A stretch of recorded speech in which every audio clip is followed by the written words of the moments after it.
Dobro jutro, Srbija. Naš naredni gost ovoga jutra, kustos gospodin Nikola Kusovac, srpsko slikarstvo 20. veka. Evo, iz privatnih kolekcija. Ova izložba sad se završava u muzeju.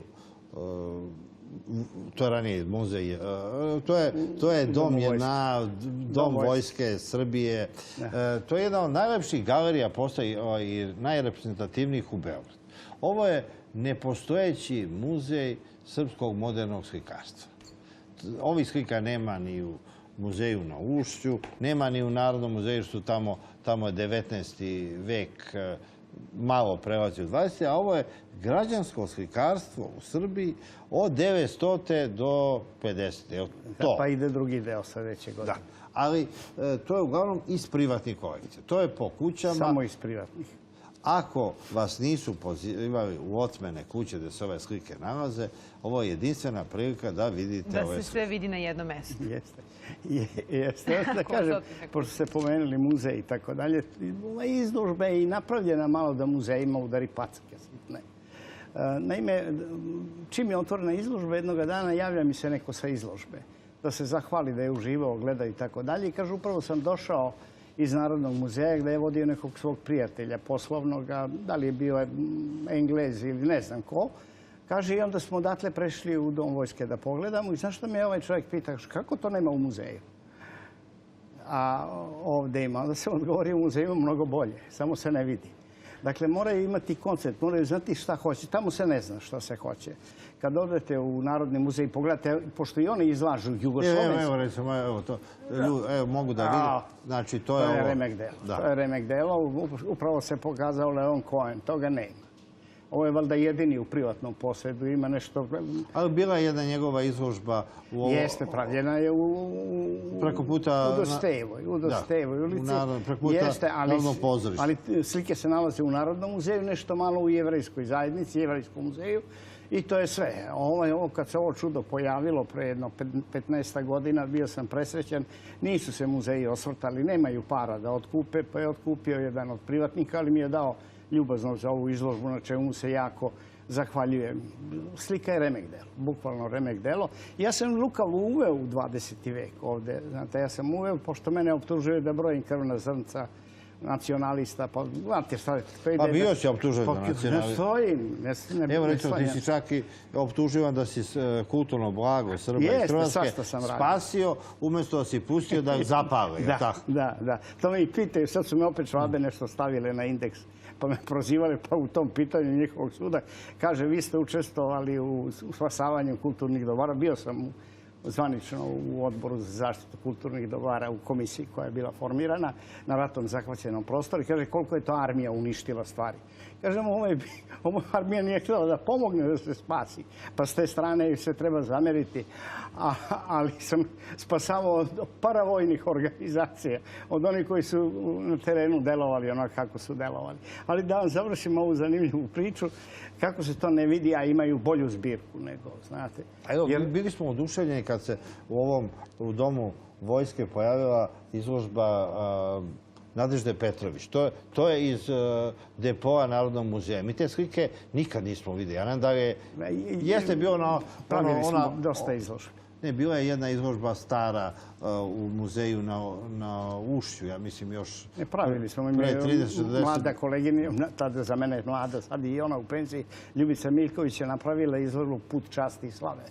A Katarina Ambrozić je napisala najbolju monografiju. Ceo život se bavila tim, ona je doktorirala na Nadeždi i napravila jednu izložbu, nju treba pomenuti, Nadeždinu u Minhenu. Je izlagala Nemci koji se diče da su nosioci ekspresionizma evropskog i svetskog, kako god hoćete, njihovi Pechstein i Rotlufi i tako dalje, to je začetak svega.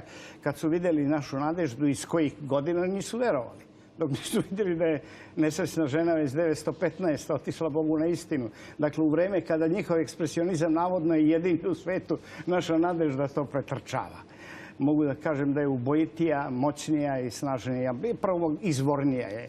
Izlazi iz samog bića svog naroda. O čemu i govori. Ona mi je pomogla da definišem ovu izložbu. Znate, ono što ne izlazi iz bića, zato je ona sa srpskog stanovišta pravljena. Ako ne izlazi iz bića svoga naroda, nema tu umetnosti. Ona mora da unese neke vrednosti i glavna teza ovog mog pogleda na 20. vek je da vredi samo ono što Evropu obogaćuje, a ne ono što od Evrope uzima. Uzimati Evrope, to je pozajmica, to vam nije ništa i to uglavnom danas rade. Tako kod nas je zaživeo taj kolonijalni duh. Treba se od njega spasavati koliko se može, tražiti sebe. Jedna od onih stvari koje su me naterali da pravimo ovu izložbu bio jedan moj, ajde kažem, druženje kratko. Dobrica Ćosić je bio čitač mojih radova. Jedan od retkih, niko ne čita ovo iz umetnosti. On je čitao i odmah mi je komentarisao čim nešto završim. Ja mu dam, bio je žrtva. Jedne božićne prilike ili Nova godina čestitao je. Sedeli smo zajedno, on je pisao, pa kao me konsultovao, šta ima mene da konsultuje. On je vrh kad se perotišu mladome tada premijeru Đinđiću. I onda sećam se te rečenice izgledala i kaže, mladome čovjeku kaže, stojite pred Evropom sa praznim korpama i kucate na vrata Evrope. Neće niko da primi one koji su prazni. To je sirotinju. Sirotinju uvek sklonite, date neko parče i nažalost, to je tako do dana danas. I to mi je nateralo. Ne možete u Evropu ako ne nudite nešto. Dakle, ovdje sam birao umetnike koji su obogaćivali evropsko stvaralaštvo i zato mi je poslužio primjer Peđe Milosavljevića. Izvanredan primjer. Naime, moj šef Miodrag Kolarić je pisao jedan izvanredan tekst preporučivo na nekoj izložbi Peđin rad i rekao je da je on najevropskiji naš slikar. Pa onda da dodaje, ali ne po tome koliko je od Evrope uzeo, nego koliko je Evropi dao. Pa onda nisam teo da vas ubeđujem, Mariću, to ćete vidjeti u knjizi, moja tumačenja šta je on dao Evropi, nego sam uzeo što je on napisao. Bio je pismen čovjek, znate. Evo recimo, on je čovjek pravnik, bio je diplomata kraljevski. Između trube i tišine piše, ako vam u žilama ne teče krv Pećke patrijaršije, Sopoćana, Mileševa i Batalite. Dakle, morate uneti svoj deo sebe u ono što... To je to što je on dao Evropi. To me radovalo, to je i Nadežda govorila. Ako ne imate svoje, ne možete ići dalje. Ali evo, recimo Jugoslaviju koja je srpska avantura 20. veka napravili su slikari. Jer 1904. godine slikari su Nadežda Petrović organizovali su izložbu jugoslovenskog slikarstva pre nego što je Jugoslavija... Petar je otvorio, niko drugi. Da, ali evo, 2004. godine trebalo je da se organizuje izložba 100-godišnjice te jugoslovenske izložbe i znamo prvo da Igor Zidić, čuveni istoričar umetnosti iz Hrvatske, napao da to Hrvatskoj ne treba i ta izložba je tek posle nekoliko godina prikazana i u Hrvatskoj i ovdje kod nas. Pa znate, gospodin Igor Zidić mi se obratio, sam tada vodio odnosno odeljenje istorije umetnosti Narodnog muzeja. Za sve vreme naša postavka stalna je bila jugoslovenska. Jer mi smo svedočili o postajanju Jugoslavije i nije mi padalo na pamet da bilo koga iz te jugoslovenske linije koju smo mi vukli od njenog nastanka od 1904. pre nje. Još pre toga je Valtrović znao kako se pravi Jugoslavija, pre Jugoslavije. Dakle, Valtrović je direktor, čuvar Narodnog muzeja u 19. veku, sve do 1916. i tako dalje. Dakle, kada je pokušano da se napravi, Igor se javio da se razmenimo, da oni nama daju 2-3, oni srpskoga nemaju mnogo, a mi njima da damo hrvatsko slikarstvo. Ozbiljno sam se nasmejao na to, izvinite, rekao neće moći to da se radi i odgovor na to je Ljubica Miljković, koju smo pominjali, napravila jednu izložbu hrvatskog slikarstva iz zbirki Narodnog muzeja. Pali su na teme kad su vidjeli šta sve mi imamo. Jer nisu ni oni imali. Dakle, srpsko slikarstvo 20. veka od 1900. do 1950. Antologijski izbor iz privatnih zbirki. Zatvorit će se u sredu. Do srede. U sredu je potanje dane, od 5 sati ću voditi. Onog dana kad ste vi posetili izložbu, ja sam također vodio kroz izložbu, bilo je jedno 150-200 ljudi. Tog dana je 700 ljudi posetilo izložbu. To mislim da je najposećenija izložba i ona je odgovor na ovo da ljudi ipak prepoznaju ono što je njihovo. a Nikola. ova izložba govori o njima. Hvala vam A najlepše. gdje, u kom depou slike ovih slikara stoje?